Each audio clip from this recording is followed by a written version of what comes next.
everybody, welcome back to your favorite humanities channel Social School by Unacademy. This is Supriya Sharma, your geography educator. आज की video में हम लोग ये देखेंगे कि इतनी सारी सोलर रेडिएशंस आने के बाद भी हमारा जो अर्थ है वो कैसे इस पूरी की पूरी हीट को बैलेंस कर लेता है और टेम्परेचर को मेंटेन रखता है। तो फिर देरी किस बात की है, चलिए शुरू करते हैं इंट्रोडक्शन के साथ। याद कीजिए पुराने चैप्टर जो अभी तक हमने अपनी इस ज्योग्राफी में पढ़े हैं, हमने पूरी तरीके से अर्थ को समझा है कि अर्थ का एटमॉस्फेयर क्या है, अर्थ के एटमॉस्फेयर में कितनी लेयर्स हैं, किस तरीके से गैसेस जो है वो काम करती हैं। उसी में अगर हम बात करें, the earth is surrounded by air and forming the atmosphere which supports life, जो हमने लास्ट क्लास में पढ़ा, लास्ट लेक्चर में पढ़ा कि ये जो एटमॉस्फेयर है उसमें बहुत सारी ऐसी गैसेस है, बहुत एक एयर है जो कि बेसिकली हमारी लाइफ को पॉसिबल बनाने में एक सबसे बड़ा रोल प्ले करती है। And this air in motion is called wind. मतलब आपको क्या एयर कभी फील होती है? कब होती है? जब वो मोशन में होती है। फॉर एग्जाम्पल, मुझे गर्मी लग रही है, मैंने फैन चलाया, तो फैन जब मोशन में आया तब जो है मुझे फील होगी वो एयर, जिसको हम विंड बोलते हैं। The sun is the main source of energy for the earth. हमें पता है कि सन ही है जो हमें सारी एनर्जी हमें प्रोवाइड करे, चाहे वो एयर हो, चाहे वो कोई और चीज क्यों ना हो। The earth receives energy from sun and radiates it back, maintain an overall heat balance. मतलब सन से हमारे पास बहुत सारे रेडिएशन आए, सारी एनर्जी हमने एब्जॉर्ब कर ली अर्थ के सरफेस पर, एटमॉस्फेयर पर, और फिर उसी को वापस भेज देना अर्थ से सन के पास, वही जो है इस पूरे बैलेंस को मेंटेन करता है। Unequal heating using cons pressure differences lead to wind circulation and heat transfer. जो हमने बात की कि अलग अलग मोशंस होते हैं, इसी प्रोसेस में अलग अलग मोशन होते हैं जिससे आपको विंड फील होती है, और उसी विंड को जो है सर्कुलर मोशन के बाद जो है वो हीट ट्रांसफर कर जाती है, कहां पर? वापस सन के पास, जहां से हमें सारी एनर्जी जो है वो मिली है। ठीक है, आगे बढ़ते हैं। सबसे पहले बात करते हैं अब सोलर रेडिएशंस की ही। सोलर रेडिएशंस का क्या मतलब है? सिंपल, आपने छोटी क्लासेस में पढ़ा है कि जो सन से रेज हमारे पास आ रही हैं वो किसी भी फॉर्म में, चाहे वो यूवी रेज में है, चाहे वो इंफ्रारेड रेज में है, अलग अलग डिफरेंट वेज में वो हमारे तक पहुंचती है। ठीक है, so the earth receives most of its energy in short wavelength from the sun. क्या मतलब है? आपको थोड़ा सा यहाँ पर क्लास 10th का फिजिक्स याद करना पड़ेगा, 9th और 10th का, जहां पर आपने मोशन या फिर चैप्टर्स पढ़े हैं एनर्जी वाले, आपके जो लाइट्स वाले चैप्टर है, आप उसमें क्या देखते थे कि जो एनर्जी है वो किस तरीके से वेवलेंथ के तौर पर जो है वो आती है। तो कैसे? आपकी जो शॉर्ट वेव्स होती थी वो इस तरीके से होती है, और इसी में हम लोग जो है वेवलेंथ आपके काउंट करते थे, जिसको लेमडा से डिनोट किया जाता है। याद आ रहा है? ऊपर नीचे इस तरीके से, और इसके बीच का जो डिफरेंस हम निकालते हैं वो होती है आपकी वेवलेंथ। तो ऐसे ही जो बहुत सारी रेडिएशंस, बहुत सारी जो आपकी वेव्स सन से हमारे तक पहुंचती हैं, वो आपके शॉर्ट वेव फॉर्म में होती है। शॉर्ट वेव मतलब छोटी वेव्स होती हैं, and this we called insolation, और इसी को इंसोलेशन जो है वो कहा जाता है ज्योग्राफी की लैंग्वेज में। इनकमिंग द सोलर रेडिएशन, मतलब सोलर रेडिएशंस का आना किस फॉर्म में? शॉर्ट वेवलेंथ में, उसको हम क्या बोलेंगे? Insolation. Because earth is spherical, the sun rays fall obliquely and it interrupt on the small portion of the solar energy. क्या बात है? इस बात का ये मतलब है, हमें पता है कि जो हमारी अर्थ है बच्चा, वो पूरी तरीके से ऐसी नहीं है, है ना, पूरा स्फीयर नहीं। यहाँ पर एक फ्लैट सरफेस है, यहाँ पर ऑलमोस्ट फ्लैट सरफेस है। अब जब सन यहाँ पर है, तो जब यहाँ से उसकी रेज जाती है तो वो अलग अलग वे में जाती है, वो कोई ऐसे परपेंडिकुलर होके या फिर आपकी जो है इंक्लाइन वे में नहीं जाती, तो वो इस तरीके से जो है वो आपकी अलग अलग डायरेक्शंस में जो है वो फैल जाती है। इसी को हम लोग क्या बोलते हैं? ऑब्लिक बोलते हैं। ठीक है, on average the earth receives 1.9 centimetre square पर minute at the top of the atmosphere. मतलब ये आपको याद करने की जरूरत नहीं है, बस ये आपकी इंफॉर्मेशन के लिए बताया गया है कि कितनी एनर्जी जो है वो रिसीव करती है। ठीक है, insolation vary slightly during the year due to the earth sun distance. क्या बोल रहे हैं? अब ये भी वेरी करता है, जब अर्थ और सन के बीच का जो डिफरेंस है वो अलग होगा, वो ज्यादा होगा, वो कम होगा, तो उसके हिसाब से जो है ये वेरी करेगा। जैसे कि सबसे पहला आता है आपका 4 जुलाई को, जब अर्थ और सन के बीच का जो गैप है वो 152 मिलियन किलोमीटर होता है, जिसमें आपका इंसोलेशन बहुत कम होता है। क्यों होता है? क्योंकि यहाँ पर गैप बढ़ गया। किसका गैप बढ़ गया? अर्थ और सन के बीच का जो गैप है वो आपके 4 जुलाई को सबसे ज्यादा हमें देखने को मिलता है, जिसको हम बोलते हैं एपेलियन। याद रखिएगा, यहां से क्वेश्चन डायरेक्ट आता है। ठीक है, नेक्स्ट जो है जिसको हम बोलते हैं पेरिहीलियन, वो होता है आपका 3 जनवरी को, जिसमें अर्थ और सन का जो गैप है, जो डिस्टेंस है आपका, वो कम हो जाता है, दैट इज 147 मिलियन किलोमीटर। कब होता है? 3 जनवरी को। इसमें आपका ज्यादा इंसोलेशन होता है। क्यों? क्योंकि अर्थ और जो सन है वो पास हैं, तो अगर वो पास होंगे तो बहुत जल्दी से रेडिएशन जो है, इंसोलेशन आपकी अर्थ पर टकराएंगी और अर्थ से वापस जो है वो स्पेस में जाएंगी। ठीक है, this difference is minor, is offset by factors like land, sea distribution and atmospheric circulation, so it has a little effect on daily weather. But इसका कोई as such daily weather पर इफेक्ट नहीं पड़ता है, लेकिन अगर आप बड़े तौर पर देखोगे पूरे अर्थ की अगर हम बात करेंगे तो जरूर इसकी वजह से जो है आपको थोड़ा बहुत वेरिएशन देखने को मिलेगा। तो ये दो टर्म आपको याद रखनी है, एक एपेलियन एक पेरिहेलियन। की एपेलियन जब डिस्टेंस ज्यादा होता है 4 जुलाई को, जब डिस्टेंस कम होता है पेरिहेलियन जो कि कब होता है आपके 3 जनवरी को। ओके, आगे बढ़ते हैं। सोलर रेडिएशन में ही अब बात करते हैं हम लोग आपकी variability of the insulation at the surface of the earth, कि किस तरीके से अलग अलग लेवल पे जो है आपकी इंसुलेशन होती है। इंसुलेशन का मतलब वो जो रेज आ रही हैं, वो जो रेडिएशंस आ रही हैं, वो किस तरीके से डिफरेंट तरीके से हमारे अर्थ तक पहुंचती हैं। तो सबसे पहले देखिए, the amount and intensity of the insulation vary daily, seasonal and annually. कैसे डेली वेरी करता है, सीजनल मतलब विंटर है, समर है, क्या है, उसके बाद एनुअली भी वेरी करता है। क्योंकि आपको पता है कि जब मान लीजिए अब हम लोग तो नॉर्दर्न हेमिस्फीयर में, तो हमें क्या लगता है कि हमारे यहाँ पर विंटर्स है तो सब जगह विंटर, नहीं, हमारे यहाँ पर जब विंटर्स है तो साउदर्न हेमिस्फीयर में उस टाइम पर समर होते हैं, ऑस्ट्रेलिया में उस टाइम पर समर वेकेशंस होती है, जब हमारे यहाँ पर विंटर वेकेशन होती है।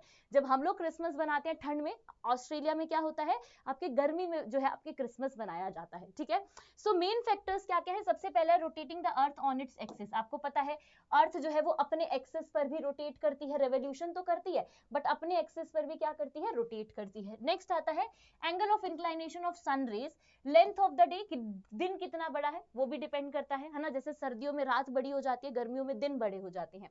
ट्रांसपेरेंसी ऑफ द एटमॉस्फेयर, की एटमॉस्फेयर क्या करता है आपको ट्रांसपेरेंसी देता है कि ठीक है आ जाओ सारे रेडिएशंस आप आ जाओ, मैं आपको ट्रांसफर जो है वो बैक कर दूंगा।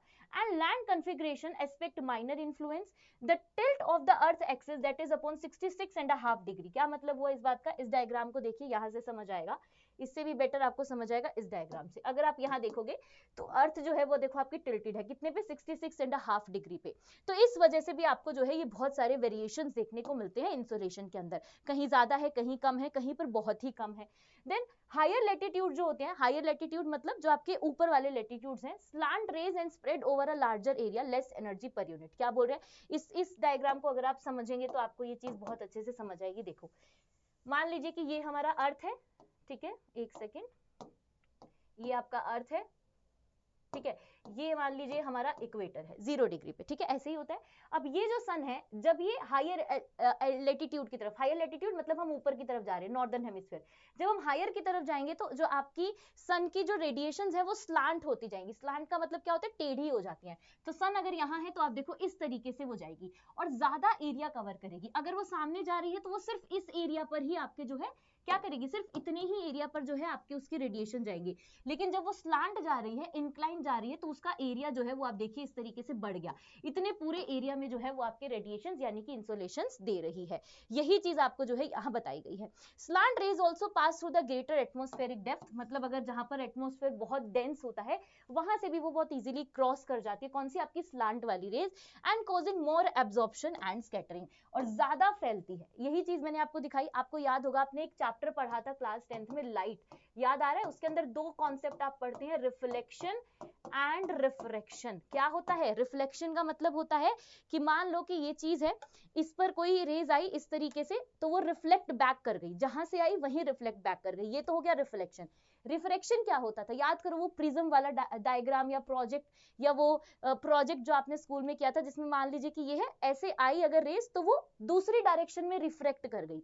तो ये दो कॉन्सेप्ट जो आपने 10th क्लास में पढ़े थे, वही कॉन्सेप्ट यहाँ पर बताए जा रहे हैं कि जब वो ज्यादा डेंस एटमॉस्फेयर में आती है तो वहीं एब्जॉर्ब कर जाती है, लेकिन जब वो आपके स्लांटली होती है तो वो ज्यादा एरिया को कवर करती है। और वही चीज आपको यहाँ पर जो है वो बताई गई है कि वो स्कैटर कर जाती है ना, जब रिफ्रैक्शन होता था तो ऐसे आती थी और इस अलग डायरेक्शन में रिफ्रैक्ट कर जाती थी। ओके, आगे बढ़ते हैं। यही डायग्राम आपको यहाँ पर दिखाया गया है, अगर आप ध्यान से समझेंगे इसे भी, ये देखो लो एंगल है, यहाँ पर स्लांट है क्योंकि, और यहाँ पर डायरेक्ट सनलाइट है, यहाँ पर फिर से लो है नीचे की तरफ, ठीक है। तो एटमॉस्फेयर जो है जहां पर डेंस वहां पर आपके जो है कम आपको देखने को मिलेगा। ओके, नेक्स्ट है the passage of solar radiations through the atmosphere. कैसे, अब देखो इस डायग्राम को भी उसी डायग्राम से आप लोग जो है रिलेट कर सकते हो। The atmosphere is mostly transparent to the short wave solar radiation. क्या मतलब है कि एटमॉस्फेयर अलाउ करता है, जैसे आपने क्या किया, अपने फ्रेंड्स को अलाउ कर दिया कि ठीक है आप लोग मेरे घर आ सकते हो, तो उसने भी बदले में क्या किया, आपको अलाउ कर दिया कि ठीक है भाई तू भी मेरे घर आ सकता है या आ सकती है। तो वही चीज है यहाँ पर, एटमॉस्फेयर जो है वो एक ऐसा आपका वो आप या वो आपका फ्रेंड है जो आपको अलाउंस दे रहा है कि ठीक है आप यहाँ पर आ सकते हो। तो ऐसे ही एटमॉस्फेयर क्या कर रहा है, उन रेडिएशंस को, उन इंसुलेशंस को अलाउड कर रहा है कि ठीक है मैं ट्रांसपेरेंट रखता हूँ, आप आइए, और फिर बाद में जो है बहुत सारी चीजें इन्वॉल्व होने के बाद मैं रिफ्लेक्ट बैक कर दूंगा, है ना। सो वाटर वेपर्स, अब उसमें बहुत सारे पार्टिकल्स है, याद करो लास्ट चैप्टर। वाटर वेपर है, ozone gases absorb part of the near infrared radiations, UV rays हो, इंफ्रारेड हो, जितनी भी आ रही है सब कहीं ना कहीं आपकी एब्जॉर्ब, कहीं वाटर वेपर कर रहा है, ओजोन लेयर से पास होकर ऑफ कोर्स आ रही है, एंड गैसेस जो है वो आपकी एब्जॉर्ब करती है कुछ थोड़ा मोटा पार्ट आपके इंफ्रा रेडिएशंस का। डस्ट और small particles also scattered sunlight, आपको याद होगा आपने एक फिनोमिना पढ़ा है, एकदम से नाम भूल गई मैं, जहां पर आपको सनलाइट का स्कैटरिंग दिखाया जाता है, जिसमें आपको छोटे छोटे छोटे छोटे डस्ट पार्टिकल देखने को मिलते हैं।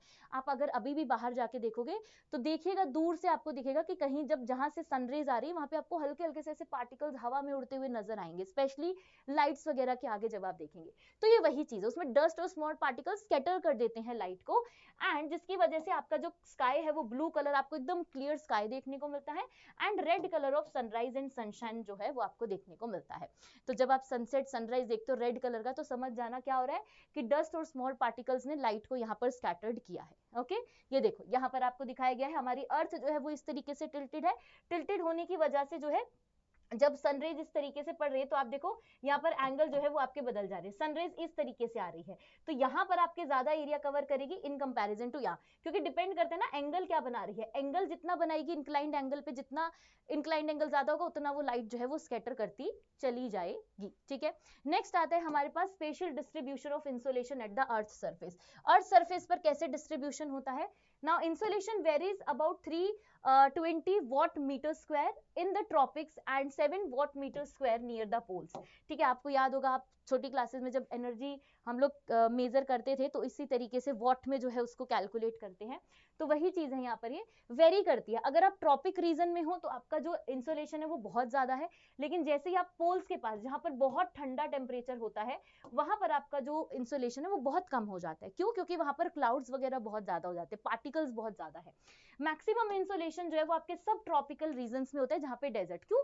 क्योंकि स्काई वगैरह बहुत कम होते हैं, है ना, एंड लो क्लाउड कवर होता है, तो इसीलिए जो आपके डेजर्ट रीजन होंगे वहां पर आपको ज्यादा इंसोलेशन देखने को मिलेगा। तभी आप देखिए वहां पर आपको गर्मी भी बहुत ज्यादा देखने को मिलती है। Now equator receives slightly less than tropics due to frequent cloudiness. अब इक्वेटर के पास क्या है, आपके क्लाउडीनेस ज्यादा रहता है, ये देखो ये इक्वेटर है, इक्वेटर के पास क्लाउडीनेस ज्यादा है, तो इस वजह से यहाँ पर आपकी जो सनलाइट है वो बहुत ज्यादा मतलब डायरेक्टली स्ट्राइक तो करती है, बट इंसोलेशन यहाँ पर जो है वो ठीक ठाक आपको देखने को मिलता है, बहुत ज्यादा नहीं देखने को मिलता।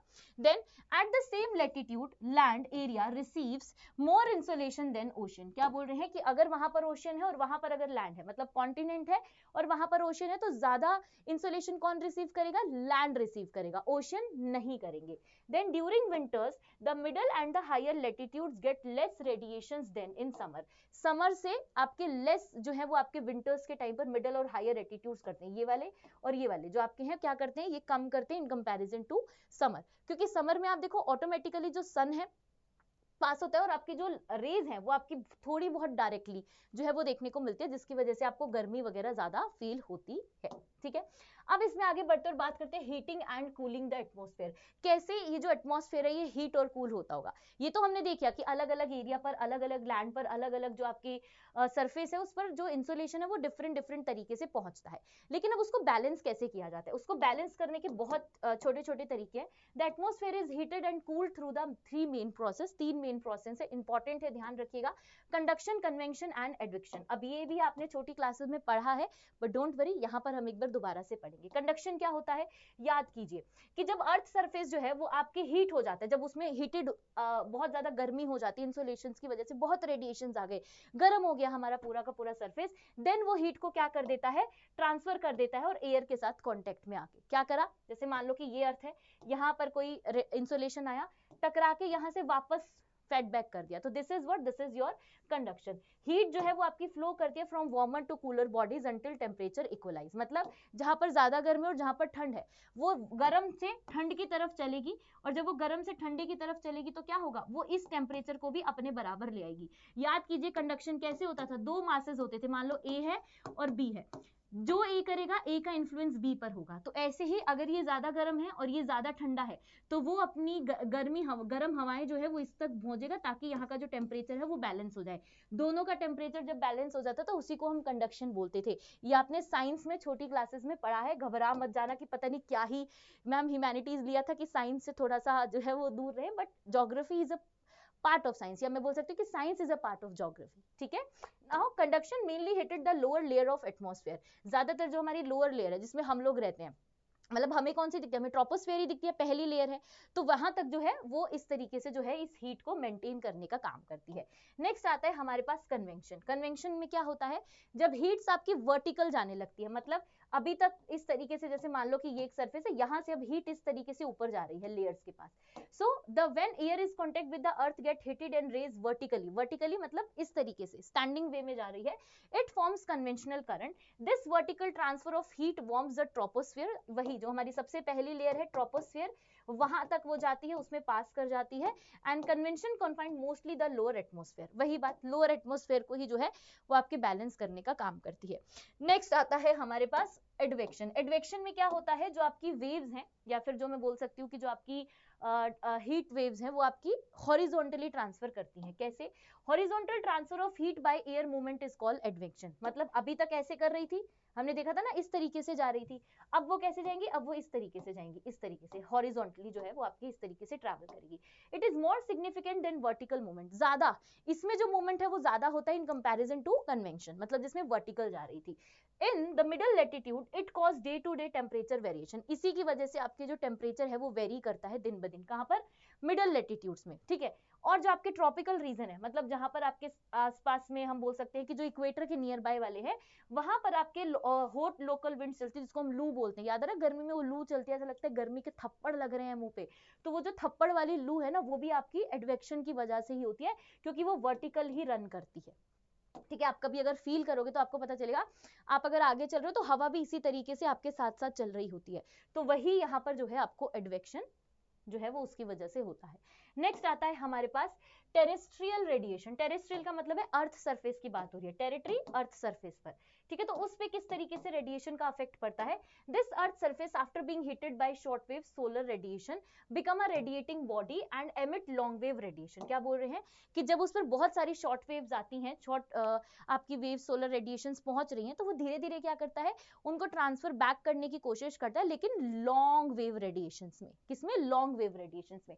This territorial radiations heats the atmosphere from below, और वो जो है धीरे धीरे जो नीचे वाला पार्ट है हमारा लोअर एटमॉस्फेयर का, उसको जो है गर्म करना शुरू कर देती है। जो हमारी जमीन, आपने कभी अगर पैर रख के देखा हो, इतनी गर्म क्यों हो जाती है, क्योंकि जो शॉर्ट वेव रेडिएशंस हमारे आ रहे थे वो इतने ज्यादा इकट्ठे हो गए हैं उस एटमॉस्फेयर पे कि वो नीचे से धीरे धीरे लॉन्ग वेव के तौर पर जो है वो हीट प्रोड्यूस बढ़ती चली जा रही है। This carbon dioxide and other green house gases absorb much of this long wave energy, और जब ये ज्यादा एटमॉस्फेयर में रहने लगती है तो इसको आपके जो है ग्रीन हाउस आपकी जो गैसेज हैं और कार्बन डाइऑक्साइड जो है वो एब्जॉर्ब करना शुरू कर देते हैं। तो उसी वजह से आपको ग्लोबल वार्मिंग देखने को मिलती है, जो आजकल इंडिया में तो स्पेशली बहुत ज्यादा बढ़ रही है। So the atmosphere is heated indirectly by the earth, और एटमॉस्फेयर जो है वो अपने आप इनडायरेक्टली जो है वो हीट हो जाता है। क्यों, क्योंकि सारे सोलर रेडिएशन धीरे धीरे लॉन्ग वेव में कन्वर्ट हो गए। This atmosphere also radiates heat to the space and maintain the balance between incoming and the outgoing energy. अब इसी से क्या होता है, ये एटमॉस्फेयर धीरे धीरे जब ज्यादा गर्मी बढ़ने लग जाती है तो सारी की सारी हीट को ट्रांसफर कर देता है स्पेस के अंदर, जिसकी वजह से ये जो बैलेंस है वो हमें देखने को मिलता है ना, कि भाई ना ज्यादा गर्म हो ना ज्यादा ठंडा हो। तो यहाँ पर देखो इस डायग्राम से आपको ये सारी चीज समझाई गई है। सन की रेडिएशन आई, सन की रेडिएशन देखो ओजोन से क्लियर करके अलग अलग एटमॉस्फेयर लेयर से क्लियर करके यहाँ तक पहुंची, लेकिन यहाँ पर जब वो शॉर्ट वेव में पहुंच रही है तो नीचे के जो एरिया है आपका उसको वो बहुत ज्यादा गर्म कर रही है। अगर वो इसको बहुत ज्यादा गर्म करेगी तो धीरे धीरे यहाँ पर जो कार्बन डाइऑक्साइड है, यहाँ पर जो और ग्रीन हाउस इफेक्ट्स गैसेज हैं वो आपके इसको एब्जॉर्ब करेंगी। उसके एब्जॉर्ब करने की वजह से हीट जो है वो ज्यादा बढ़ जाएगी, ग्लोबल वार्मिंग बढ़ेगी, और धीरे धीरे हीट इतनी बढ़ेगी कि वापस एटमॉस्फेयर क्या करेगा, उनको वापस स्पेस में जो है वो रेडिएट्स कर देगा। ठीक है। नेक्स्ट टॉपिक हमारे पास आता है heat budget of the planet earth. क्या मतलब है कि किस तरीके से ये जो ट्रांसफर बैक जो अभी अभी हमने पढ़ा वो कैसे ट्रांसफर बैक करता है, इसके पीछे का पूरा प्रोसेस क्या है देखिए। The above figure depict the heat budget of the planet earth. The earth is a whole does not accumulate and lose heat, it maintain its temperature. वो अपने टेम्परेचर को मेंटेन करती है। जरूरी नहीं है कि जितना सोलर रेडिएशन या इंसोलेशन हमारे तक पहुंची है, एटमॉस्फेयर तक पहुंची है, वो सारी की सारी उसने जो है वो वापस की है। The earth maintain a constant temperature because heat receives equal to heat loss. जितनी रिसीव की उतनी आपको वापस कर दी। होता है ना, जैसे आपके फ्रेंड ने आपको नोटबुक दी, आपने उसको नोटबुक वापस दी थी। Of 100 units of insolation receive at the top of the atmosphere. अब आपको एक एग्जांपल से समझाया गया है। मान लीजिए कि आपने जो है 100 यूनिट्स क्या किए हैं, रिसीव की है, तो अब आप उसको कैसे वापस करोगे, आप इस डायग्राम से समझ लीजिए। यहां से समझो, आपके पास कितनी है, आपके पास टोटल वेव जो है बच्चा वो 100 यूनिट आई है सन से, ठीक है। हमने रिफ्लेक्ट बैक की, मतलब इमीडिएटली जैसे ही वो अर्थ पर आई वैसे ही रिफ्लेक्ट बैक कर गई। रिफ्रैक्शन याद कीजिए, रिफ्लेक्शन जो हमने पढ़ा, जिसमें 35 यूनिट ऐसी हैं जो कि आपकी क्लाउड ने 27 और आइस और स्नो ने 2 यूनिट वापस रिफ्लेक्ट बैक कर दी, वापस भेज दी स्पेस में जहां से आई। उसमें से हमने कितनी एब्जॉर्ब की, 65 हमने एब्जॉर्ब की। कहां पर, एटमॉस्फेयर ने 14 की, अर्थ सरफेस ने 51 की। अब धीरे धीरे अर्थ जो है वो रेडिएट हो रही है। क्या मतलब है, अगर याद करो अभी अभी हमने पढ़ा था कि जब ज्यादा आपकी सोलर जो छोटी छोटी जो आपकी वेवलेंथ है, अगर वो ज्यादा अर्थ सरफेस पर रह जाती हैं तो क्या होता है, वो लॉन्ग वेव में जो है वो कन्वर्ट हो जाती हैं। जब वो लॉन्ग वेव में कन्वर्ट होगी तो उसकी वजह से हीट जो है वो बढ़ती चली जाएगी। हीट ज्यादा बढ़ेगी तो क्या होगा, अर्थ जो है वो रेडिएट करेगा कितनी, वो 51 यूनिट जो उसने एब्जॉर्ब की थी, 17 स्पेस भेज दी, 34 फिर से एटमॉस्फेयर ने एब्जॉर्ब कर ली, जिसमें आपकी CO2 था, जिसमें आपकी ग्रीन हाउस गैसेस थी, है ना। फिर क्या होता है, एटमॉस्फेयर दोबारा से रेडिएट होता है, मतलब गर्म हो रहा है, हीट ज्यादा बढ़ रही है, तो वापस से वो क्या करेगा, फिर से स्पेस में भेजेगा बची हुई यूनिट। तो वो जो 48 यूनिट थी, जिसमें 14 प्लस 34, वो वापस से उसने क्या करी, वापस से स्पेस को भेजी, और जो टोटल आउटगोइंग आपके पास बचा that is 17 plus 48 that is 65। तो मतलब क्या हुआ कि जितनी हमारे पास आई उतनी ही हमने यहाँ पर जो है वापस भेज दी। तो यही चीज आपको जो है यहाँ पर पूरे इस पर लिखा के दिखाई गई है, और यही चीज आपकी इस NCERT के डायग्राम में समझाई गई है। देखो यहाँ से भी समझ लो, बहुत इजी हो जाएगा। क्या है देखिए, शॉर्ट वेव सोलर रेडिएशन जो हमारे पास आई, टोटल कितनी थी, 100 हमने रिसीव की डायरेक्टली, ठीक है। कितनी वापस गई, ये देखो डायरेक्टली कितनी वापस गई, यहाँ पर गई, और इधर आपके 27 और 2 गई अलग अलग तरीके से, ठीक है। कितनी एब्जॉर्ब कर ली, 14 यहाँ पर एटमॉस्फेयर ने एब्जॉर्ब कर ली, 34 अर्थ ने कर ली, और 17 आपके यहाँ पर फिर से कर ली। अब यहाँ पर बात आ रही है लॉन्ग वेव की, जो वापस भेजने का काम है। अब देखो हमने क्या किया, हमने जो ये थी इसमें से 17 अर्थ ने वापस रेडिएट कर दी, 6 वापस अपने पास रख ली, ठीक है। फिर आपके टर्बुलेंस कन्वेंशन की वजह से हमने जो है वापस भेज दी, और यहाँ पर जो आपका स्पेस बाय एटमॉस्फेयर था उसमें भी हमने जो है कंडेंसेशन और इन सब से जितनी भी हमारे पास बेसिकली आई थी वो सारी की सारी हमने जो है वापस रेडिएट जो है वो वापस भेज दी। मतलब जितना हमने रिसीव किया उतना हमने लॉस्ट कर दिया। यही चीज आपको बताई गई है, और this diagram is important, exam में बनाने के लिए आता है, सो प्लीज इस डायग्राम को आप अच्छे से जो है वो पढ़ लीजिएगा। नेक्स्ट चीज अब हमारे पास आती है टेम्परेचर। इतनी सारी चीजें जो हमें हीट की बात की, हमने जो है अलग अलग वेरिएशंस की बात की, अब ये सारी चीजें हम डिनोट किससे करते हैं, टेम्परेचर से करते हैं। सो इसी टेम्परेचर को जो है अब हमें नेक्स्ट पढ़ना है। The interaction of insolation the atmosphere and the earth surface produces heat measure as a temperature. उसी को हम टेम्परेचर बोलते हैं ना। आज बहुत गर्मी है, आज का टेम्परेचर 40 डिग्री 50 डिग्री क्रॉस कर गया, कैसे बोलते हैं, क्योंकि हम उसको मेजर करते हैं। Now heat refers to the molecular motion and temperature is the degree of hotness and coldness, है ना। इसी में हम जो है उसको मेंशन करते हैं। अब ये भी बहुत अलग अलग तरीके से आपके जो है अफेक्ट करता है।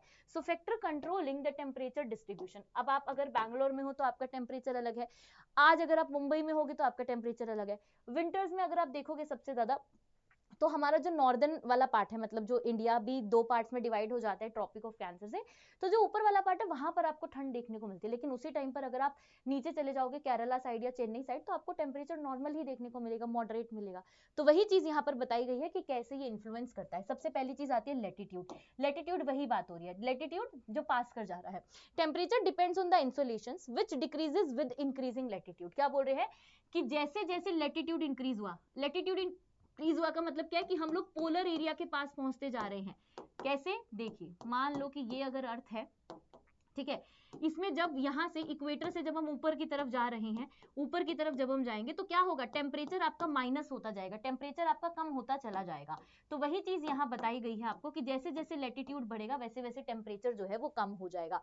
इक्वेटोरियल के पास आपको वार्मर, मतलब इक्वेटर के पास आपको वार्मर सा टेम्परेचर मिलेगा, पोलर रीजन आपको जो है बहुत ज्यादा ठंडे देखने को मिलेंगे। ठीक है, नेक्स्ट आता है एल्टीट्यूड। एल्टीट्यूड याद करो, जब आप हिल स्टेशन पर जाते हो तो टेम्परेचर क्या है, कम हो जाता है ना। So the atmosphere is heated below by the terrestrial radiation and temperature decreases with the height at the normal lapse rate of 6.5 degree Celsius पर 1000 मीटर। मतलब आप जैसे ही पर 1000 मीटर ऊपर जाओगे आपका टेम्परेचर लैप्स कर जाएगा 6.5 डिग्री सेल्सियस से, मतलब कम हो जाएगा। तो ये चीज तो आपने छोटी छोटी क्लासेस में भी बहुत अच्छे से पढ़ी है। नेक्स्ट आता है डिस्टेंस फ्रॉम सी। याद करो वो क्लाइमेट वाला चैप्टर क्लास 9th में कि सी से जितना डिस्टेंस होता है बहुत मैटर करता है। क्यों? क्योंकि आपकी जो सी ब्रीज, लैंड ब्रीज चलती है वो कहीं ना कहीं टेम्परेचर को इक्वल करने में मदद करती है। Land heat and cools quickly water slowly. क्या बोल रहे हैं कि जो आपका लैंड होता है वो जल्दी ठंडा हो जाता है, जल्दी गर्म हो जाता है, लेकिन जो आपका वाटर है उसको बहुत टाइम लगता है। So coastal areas have moderate temperature due to the sea and land breeze. यही चीज मैंने आपको अभी बताई। Even inland areas experiences extreme temperature. जो आपके इनलैंड है, मतलब जहां पर सी बहुत दूर है, सी बहुत डिस्टेंस पर है, वहां पर आपको अक्सर क्या देखने को मिलेगा, वहां का जो टेम्परेचर होता है वो आपको अक्सर हाई देखने को मिलेगा।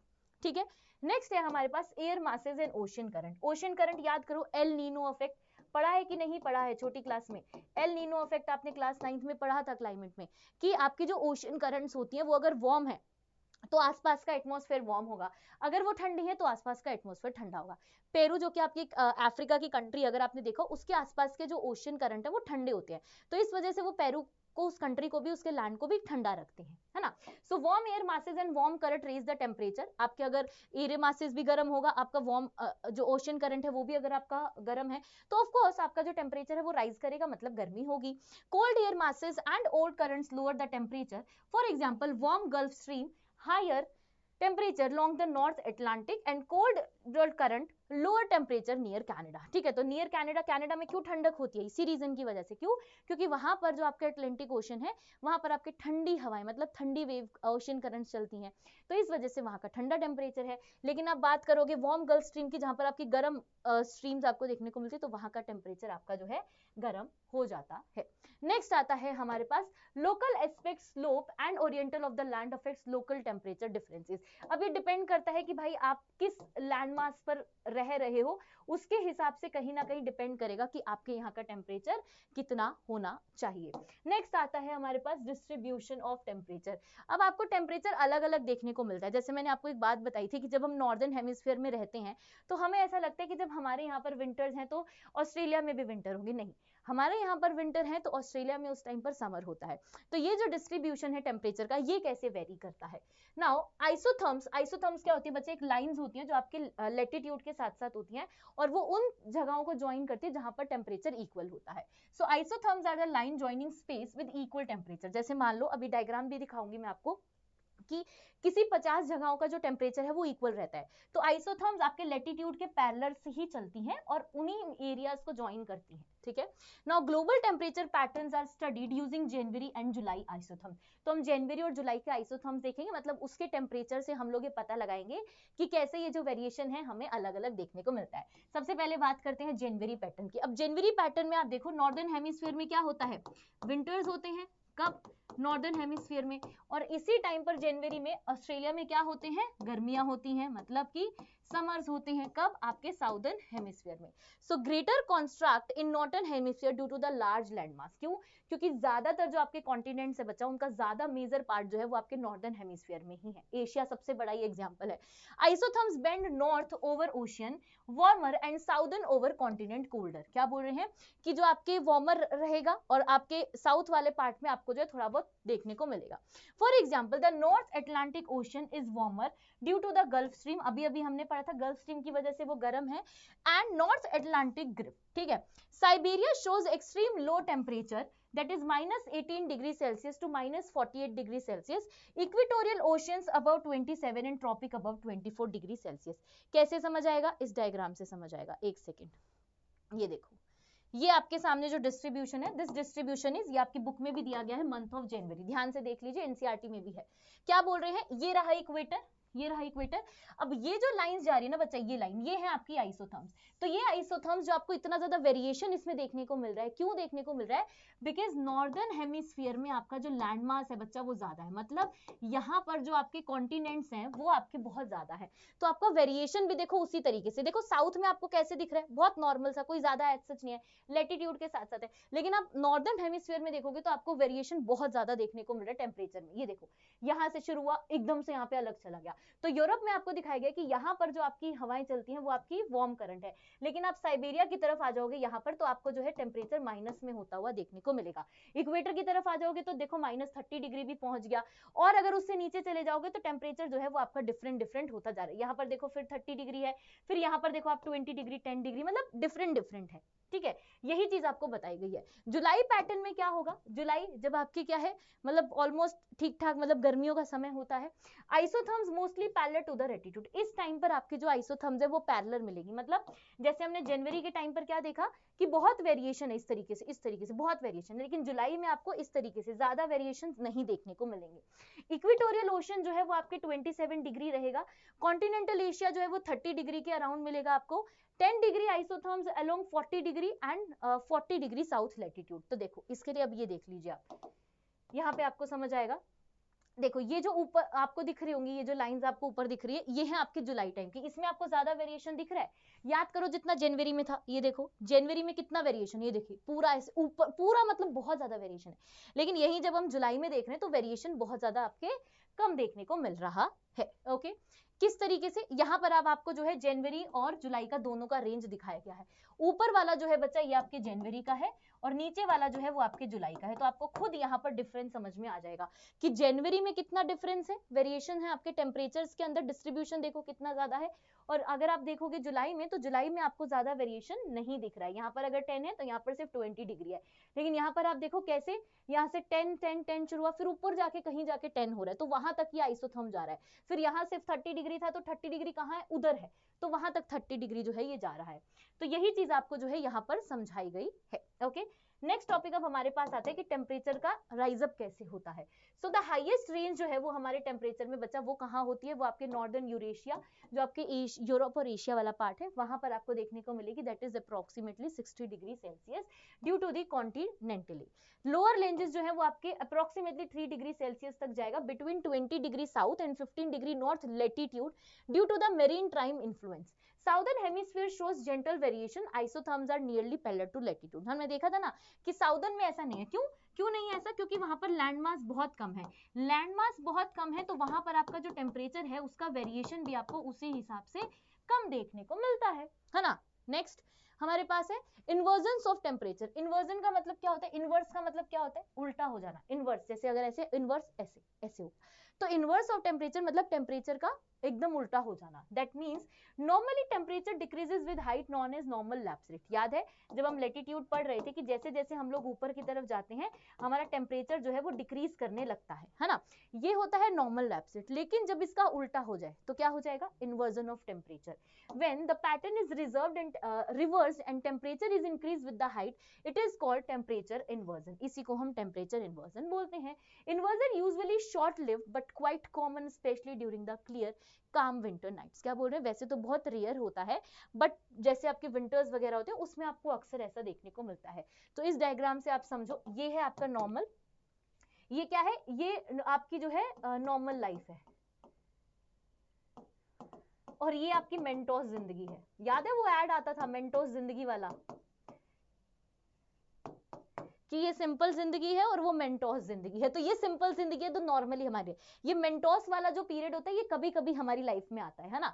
तो ये देखो ये आपकी नॉर्मल है, warm air, cooler air, cold air, ऊपर ऊपर जैसे जाओगे हवाएं जो है वो ठंडी होती जाएंगी। अब यहाँ मेंटोस में क्या हो रहा है, यहाँ पर भी ठंडी हवा है, यहाँ पर आपके इनवर्स कर गया, मतलब एकदम उल्टी गर्म हवाएं चलने लगी, और फिर आपकी कोल्ड हवाएं चलने लगी। तो ये क्या है, this is inverse, this is Mentos जिंदगी एंड दिस इज नॉर्मल जिंदगी। ठीक है, देखिए सरफेस इन्वर्जन, सरफेस के ऊपर कैसे ये जो डिफरेंस है आपको देखने को मिलता है। occurs due to the long winter nights when the earth's surface cooled rapidly by radiation। आपको पता है कि लैंड जो है वो जल्दी कूल डाउन कर जाता है, तो जब लैंड ज्यादा जल्दी कूल डाउन कर जाता है तो ये सरफेस पर आपको इन्वर्जन देखने को मिलेगा। The air near the ground become cooler than the air above it. मतलब जो ये मान लीजिए ग्राउंड पर जो एयर है और जो ऊपर एटमॉस्फेयर पे है लेयर्स के ऊपर, इससे ज्यादा जल्दी ये ठंडी हो जाती है। तो ये अगर ठंडी हो जाएगी तो क्या होगा, टेम्परेचर जो है वो कूल डाउन कर जाएगा।